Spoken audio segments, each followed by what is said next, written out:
If you are a leader, then it is your responsibility to adapt your leadership style to the individuals on your team. Or as a teammate, it is your responsibility to meet the expectations set upon you and to follow your leader's command. Is it both? Is there middle ground? I've been asking myself this question for 10 years now. And I'm not much further today than I was 10 years ago. And that's because there's mentors and leaders in my life who have given me conflicting advice. And honestly, I think they're all right.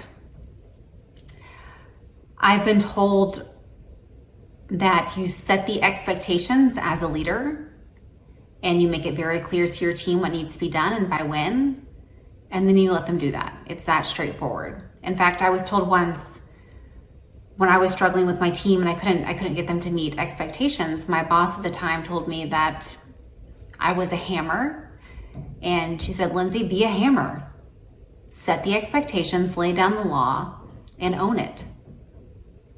Around the same time, though, I had different advice from another mentor, and he told me about situational leadership. That's where you adapt your style as a leader to the individual. You meet them where they're at. And I really like the idea of situational leadership because it meant that I didn't have to be a hammer, and I really, really didn't like the idea of being a hammer. I didn't want to be cold and abrasive. I mean, I liked that my team respected me.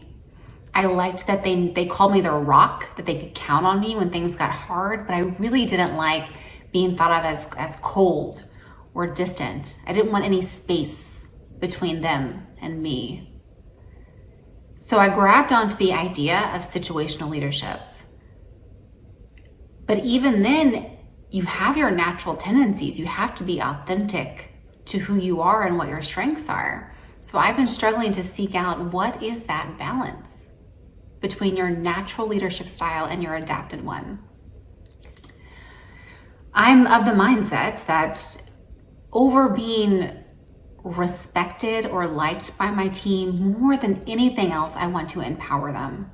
I am driven, I mean, it is ingrained in every fiber of my being to help people and to empower them. I want people to be the best versions of themselves, and I want to help them achieve that. It drives me. And I fundamentally believe that every single person has God-given talents that are unique to him or her, that every person has value and purpose. So if we're going to lead someone, then it's our responsibility to tap into that, to encourage that, unlock that in someone. And that might mean adapting to whatever they need at the time so they can blossom into the best versions of themselves. But I tell you what, as much as I believe that, I find myself, when I'm frustrated, under pressure, when my team isn't meeting expectations, I want to be a hammer. And so I still very much struggle with that balance between natural and adapted. And I'm curious, I don't have the answers today. I want to hear from you, my network. I count on you to give me advice and to share your lessons learned. And I'm coming to you today. So please tell me what you guys think about where does the burden lie? How do you find the balance? I'd love to know your thoughts. Thanks, y'all.